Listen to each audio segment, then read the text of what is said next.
صلوا على النبي الكريم صلى الله عليه وسلم. أعوذ بالله من الشيطان الرجيم بسم الله الرحمن الرحيم. أعوذ بالله من الشيطان الرجيم بسم الله الرحمن الرحيم. الحمد لله الذي خلق كل شيء بقدرته وحفظ كل شيء بعظمته ورزق كل شيء برحمته وانتقم على كل شيء بعصمته وهدى لطاعته إلى طريق المستقيم. نحمده ونستعينه أرسل إلينا حبيبه محمد رسول الله صلى الله عليه وسلم بن عبد الله المصطفى الذي جعله الله رحمة للعالمين. أشهد أن لا إله إلا الله وحده لا شريك له وأشهد أن سيدنا ونبينا محمدا صلى الله عليه وسلم عبده ورسوله أرسله بالهدى ودين الحق ليظهره على دين كله ولو كره الكافرون. Adúpẹ́ lọ́dọ̀ Ọlọ́run. Alhamdulillah. Ọba tí a dúpẹ́ fún, ó náà ni ọba tó dá gbogbo nǹkan pátápátá pẹ̀lú agbára rẹ̀. Ó sì rọ kiri ká gbogbo nǹkan pẹ̀lú mímọ́ rẹ̀. ń fún gbogbo ń tó dá ní jíjẹ mímu pẹ̀lú àánú rẹ̀. Ó náà lọ́ba tí ó gbẹ̀san ló ní ara àwọn kọ̀lọ̀rọ̀ sí ènìyàn tó bá tako ohun tọ́lọ́run ní kó wá ṣe láyé. Ọba náà ni ó fi ọ̀nà mọ́ àwọn ẹrú ẹ̀ lọ sí ojú ọ̀nà tó tọ́. Ó rán òjíṣẹ́ kan sí wa kó máa jẹ́ àánú fún gbogbo ayé. Orúkọ òjíṣẹ́ náà ni ànábì wa Muhammadu. Sallallahu alayhi wa sallam. Ó wá fún ní Al-Qur'ani tó jẹ́ ìwé tó kó gbogbo nǹkan àwọn ẹni tó ti síwájú kó tó dé, ó kó sínú. Àwọn tó wà ní àkókò tiẹ̀ ó fi yé wọn. Àwọn tí ó tún máa ṣẹlẹ̀ lẹ́yìn rẹ̀ Olúwa kọ síbẹ̀ ó gbélé oúnjẹ ńlá lọ. Òun ni àkọ́kọ́ pòfẹ́sọ̀ tí Ọlọ́run ọba tó rán sáyé. A dúpẹ́ fún Ọlọ́run náà. Alhamdulillah. Ìkẹ́ àti ìgẹ̀ kó bá Adéwálé, ẹni tí Ọlọ́run ọba rán níṣẹ́ tó sì jẹ́ iṣẹ́ náà tó jẹ́ dópin. To clean mud, you must wait on it. Ẹni tí ọgbọ̀n ẹrọ̀fọ̀ yóò fara yí. Gbàtí ànábì bá ilé ayé ọba rúdurùdu kó tó di wípé ó ń ṣe ńlá dé. Àwọn tí àwọn ọmọ ẹ̀dá ènìyàn ń ṣe lórílẹ̀ ó burú jáì. Wọ́n mú àwọn obìnrin, wọ́n bá wọn sùn níta gbangba. Wọ́n mú àwọn èèyàn, wọ́n láwọn fẹ́ wò bí wọ́n ṣe ń jagun, wọ́n bẹ́ wọn lórí. Gbogbo wa bàjẹ́ náà ló kún ilẹ̀ ayé kó ń ṣe ńlá ó tó dé. Olúwa wá ní kí ànábì ọwọ́ akílẹ̀ ilẹ̀ náà. Ìkẹ́ àti ìgẹ̀ kó bá àwọn sàábé rẹ̀, àwọn tó jẹ́ sí wípé wọ́n bá fojú winá, wọ́n jàjàgbara kí ilẹ̀ ó lè bá àṣẹ gbé fún àwa tá ń bọ̀ lẹ́yìn. Náà ni àwọn àfáà fi kọrin fún wọn pé fàlìyàfùwálò mà yàṣáwó fàyínnáwó àlùbádárí fàlìyàfùwálò mà yàṣáwó fàyínnáwó àlùbádárí. Fàlìyàfùwálò mà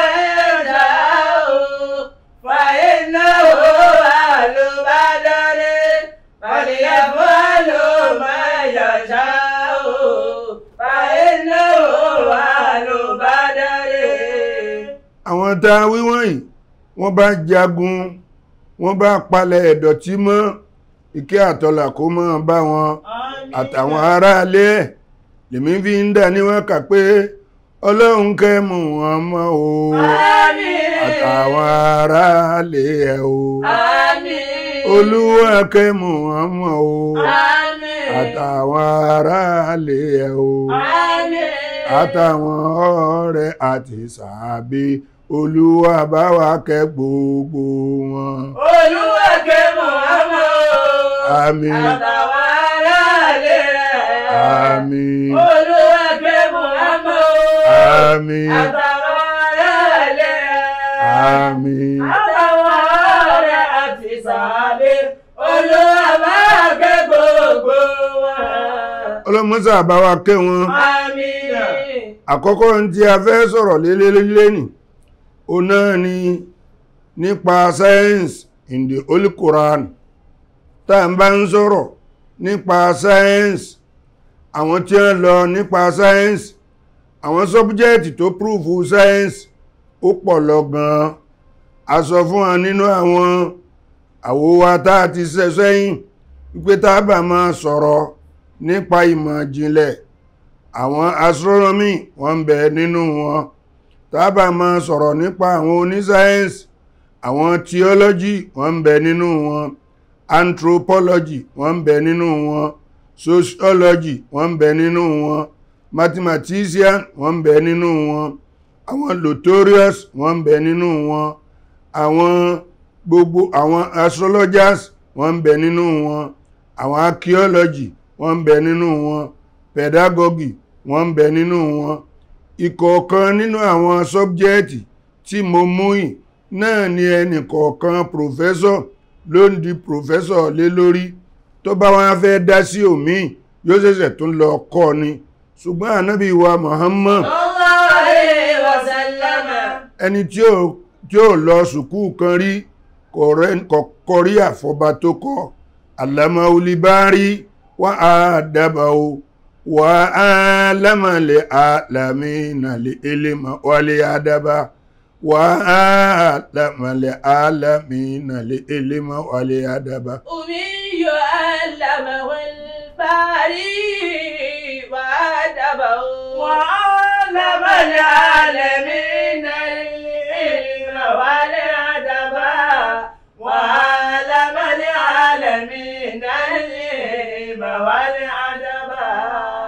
أمي علمه الباري وأدبه وعلم العالمين العلم والأدب وعلم العالمين العلم والأدب. أمي علمه الباري وأدبه وعلم العالمين العلم والأدب وعلم العالمين العلم والأدب. wọ́n náà gbé tiẹ̀. أمي علمه الباري وأدبه وعلم العالمين العلم والأدب وعلم العالمين العلم والأدب. Umiyun òpè ní tá a bá pè ní òpè níbi ìtumọ̀ tó jìnnà, òun náà ni ẹni tí ọpọlọ rẹ̀ bá fẹ̀ ní òye. tẹ́ ẹ bá gbé àwọn olóyìnbó léèrè wọ́n ó pè ignorant. bẹ́ẹ̀ ni kò sí ignorant láyé. bẹ́yẹn bá mọ ìgbálẹ̀ ẹ̀fá ó ti do ní mímọ̀ kan nìyẹn.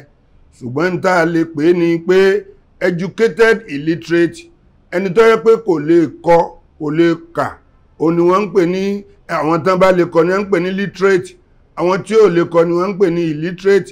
ṣùgbọ́n kò pọn dandan pé kéèyàn má lè kọ, ìyẹn sọ fún un pé kò sí mímọ̀ lórí onítọ̀hún yẹn, kò lè kọ́ ní àmọ́ mímọ̀ tí ń bẹ lórí rẹ̀.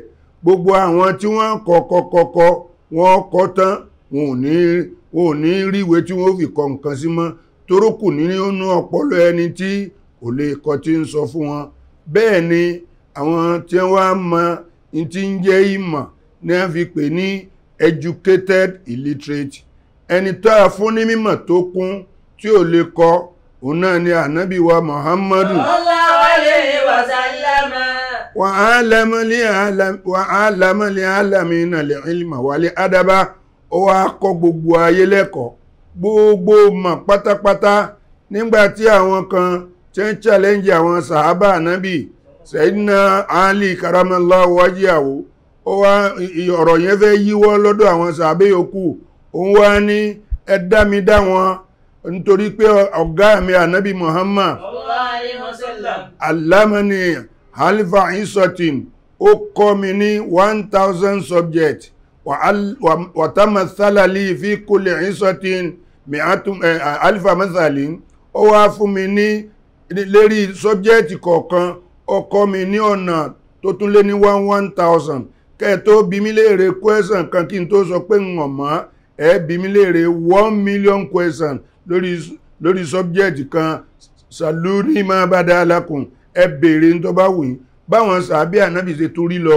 bọ́n ṣe rí lọ nìyẹn eléyìí ni ó jẹ́ kí wọ́n á lọ wípé tẹ́ ẹ̀ máa ń pariwo àwọn oníṣàyẹ́ntìsì lẹ́nì gbogbo ìrìn àjò wọn kò tí ì ju 100 ọdún méjì àbọ̀ sọ́gọ́rùn ọdún mẹ́ta lọ tí àwọn oní sáyẹ́ǹsì tẹ́ ń lo terminology wọn wípé tá a bá rí pé èèyàn kan ó ti mọ nǹkan bí 100 ọdún wọ́n ní day before yesterday lónítọ̀hún yẹn tá a bá rí pé nǹkan kan yìí wọ́n ṣẹ̀ṣẹ̀ proof ẹ̀ ní bíi 50 years ní wọ́n ní yesterday ní tó bá yẹ pé nǹkan yìí wọ́n ṣẹ̀ṣẹ̀ rí bíi 25 years ago tí ò tí ì wọ 40 years wọ́n ní just of recent àwọn tá a wá wíwọ̀n yìí àti gbogbo àwọn ní pedagogy ni o àtòní astronomy ni o àti astrologers ni o gbogbo ọjọ́ orí wọn ò tí ì kọjá 250 years sí 300 years Ànábì wa Muhammad sallallahu alayhi wa sallam. ó sì ti mú Al-Qur'ani wá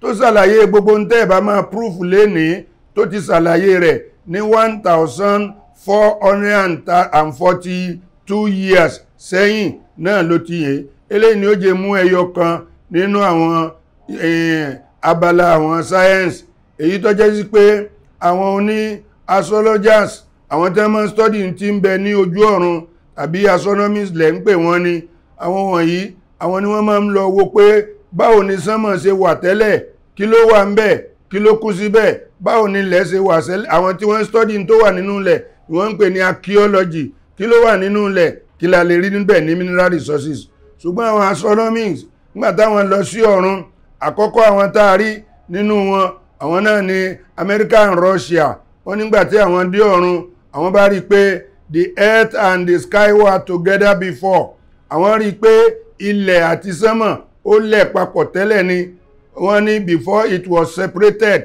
síwájú kí wọ́n tó wá pín wọn wọ́n ní and it was soaked on the sea wọ́n wá soak ẹ̀ sínú omi torí pé lára iná oòrùn ló ti yabọ́ wọ́n ní that is the reason why the earth give us the shape that give us ló jẹ́ kí ilẹ̀ ó tó lè wá fún wa ní shape tó fún wa yìí àwa bí wọ́n léèrè wípé ìjọ́ wo ni wọ́n dictate eléyìí wọ́n ní yesterday tí ń jẹ́ ọjọ́ sí pé 50 to 100 years ní ẹ́ ṣẹ̀ṣẹ̀ mọ̀ wípé ilẹ̀ àti sánmọ̀ ó ti lẹ̀ papọ̀ tẹ́lẹ̀tẹ́lẹ̀ kó tó di pé ó wá pín wọn tábà wá wọnú Kùránì ìwé mímọ́ Quran 29 verse 30 Suratul Anbiya ó sọ báyìí wípé ẹgbẹ́ lọ́kọ̀ọ̀kan. A'udhu billahi minash shaitanir rajim.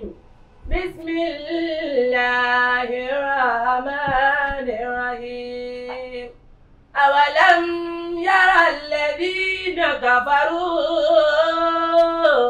anna Allah anasamawati wal ardi kanata ratkan أن الله خلق السماوات والأرض كانتا رتقا ففتقناهما وجعلنا من الماء كل شيء حي أفلا يؤمنون أعوذ بالله من الشيطان الرجيم بسم الله الرحمن الرحيم أولم ير الذين كفروا أن السماوات والأرض كانتا رتقا ففتقناهما وجعلنا من الماء كل شيء حي أفلا يؤمنون. Al-Qur'ani ìwé mímọ́ ohun tí àwọn astronomy ṣẹ̀ṣẹ̀ wá ń sọ wípé àwọn rí pé sánmà àtilẹ̀ ó lẹ̀ papọ̀ tẹ́lẹ̀ ni.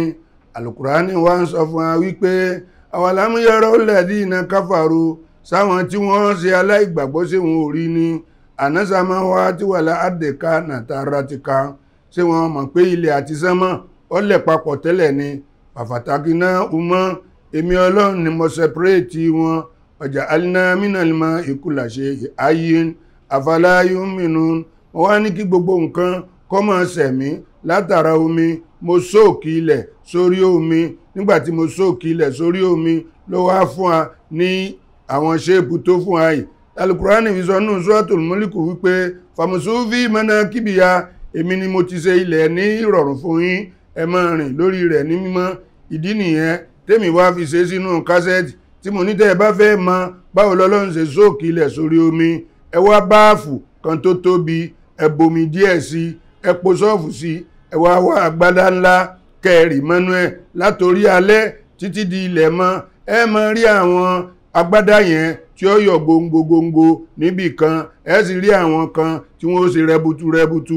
Ẹ sì rí àwọn ibì kan tí wọ́n ó sì lópì. Ẹ wá rí àwọn ibì kan tó yẹ pé àwọn omi yẹn tí wọ́n double cross ara wọn. That is the reason why ten fi ń rí mountain Everest tọ́yọ góńgó. That is the reason why ten fi ń rí Himalaya tọ́yọ góńgó. That is the reason why ten fi ń rí King Solomon's Mountain, Jabal Toro, Jabal Abiku Bezi, Òkè Sobi, Òkè Mẹ̀sí, Òkè Olúmọ tí wọ́n yọ góńgó.